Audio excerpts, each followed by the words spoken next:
Hi everyone and welcome in a new video of Game Gear.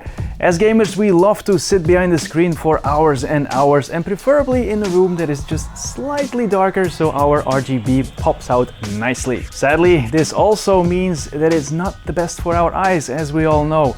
That's why we took a look at the Gunnar gaming glasses in the previous video, and that's why I was really interested when BenQ asked me if I wanted to take a look at their Screenbar.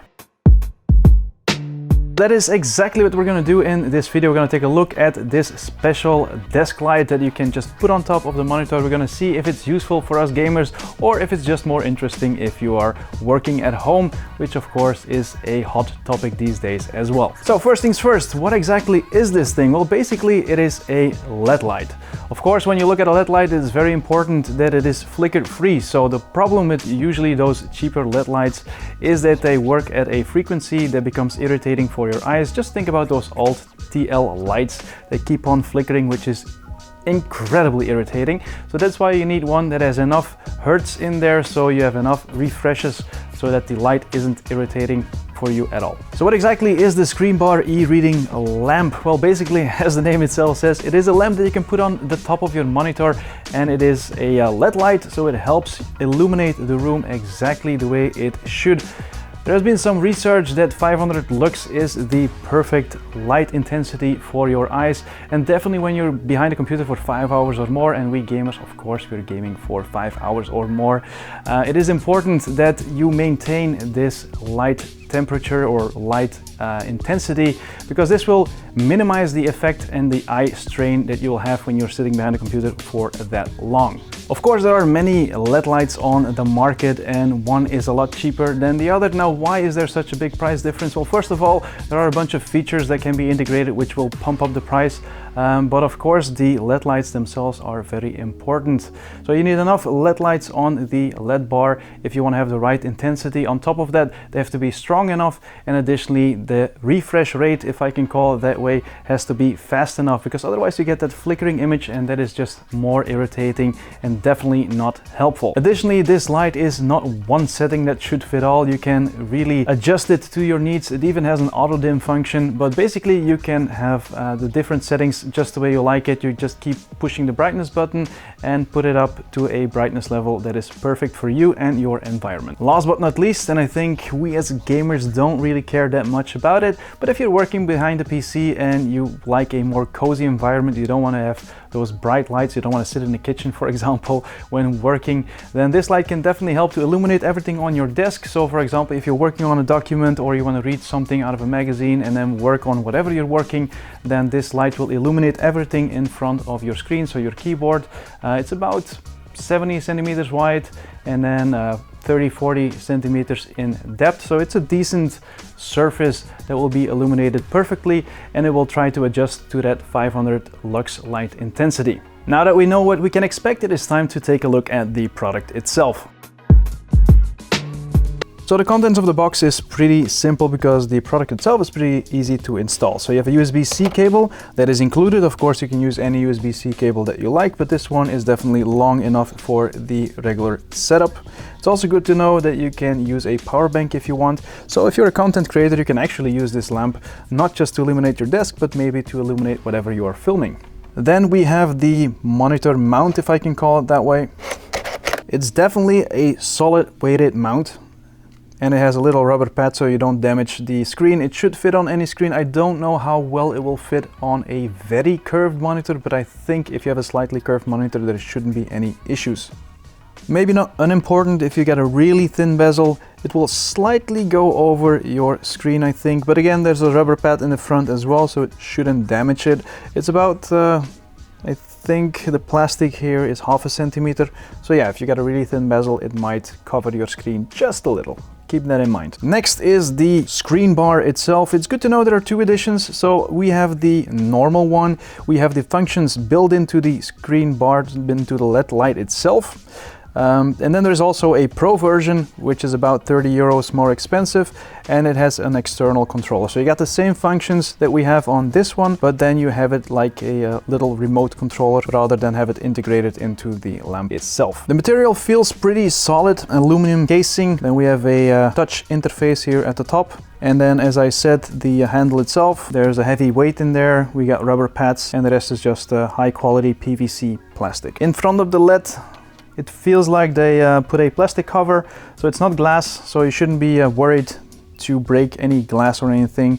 It's just quality plastic in front of it. So overall, a pretty good solid build quality. Next thing you do is that you plug in the lamp into the socket like this. Then we take the USB cable and we plug it into the back. Next thing you do is pull the weight back a little and then install the screen bar at the top of the screen.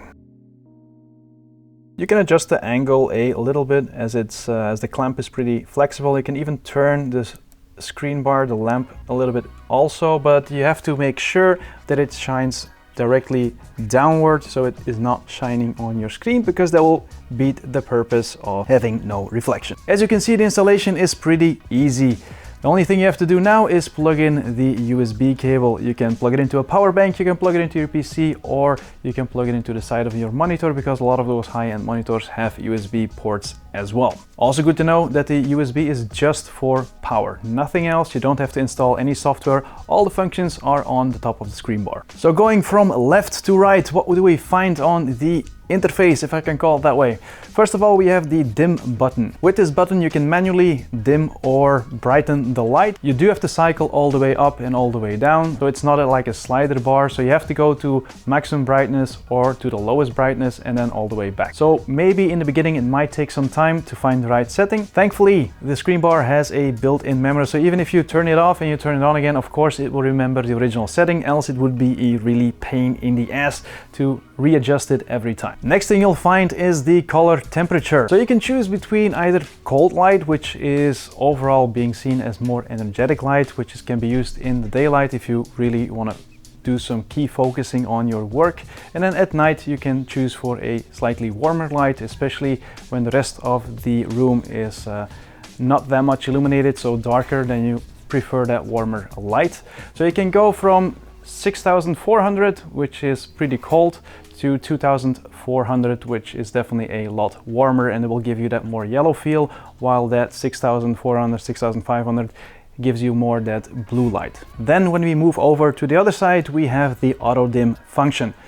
So it'll try to adjust the light depending on the brightness of the room, and it will try to aim for that 500 lux, which is supposed to be the ultimate light intensity. Important side note, if you have it on auto mode and then change one of the other settings, then you'll have to put it on auto mode again. It's not that important, but it might be interesting to know that you don't think that the auto function is not working anymore. It's just as soon as you change the functionality, then you have to put it on auto mode again. Last but not least, we have the power button, of course. This just turns on or off the lamp. And again, don't worry about the settings. If you turn it off, the settings will be exactly the same when you turn it on again. All right, let's quickly sum up the specifications of the LED bar. As mentioned, it is a dual color LED, so you can get that warmer yellowish light or that brighter colder blue light. The maximum light density is 1000 lux, but the auto dim function will aim for that 500 lux. If you're already in a pretty bright room, it will adjust and go a little bit brighter just to get that right effect. When it comes to light temperatures, you can go between 2700 Kelvin up to 6500 Kelvin. The lights and the LEDs in the lamp will last up to 50,000 hours. I think that is enough for most of us. Of course, these kind of lamps don't use that much power. They only use about 5 watts. That's also why we can use a power bank if we want to. When it comes to pricing, the basic edition, if I can call it that way, that we have right here, so with all the functions integrated, is about 99 euros. And if you want to have the remote control, you can go for the Pro edition and you'll pay 129 euros.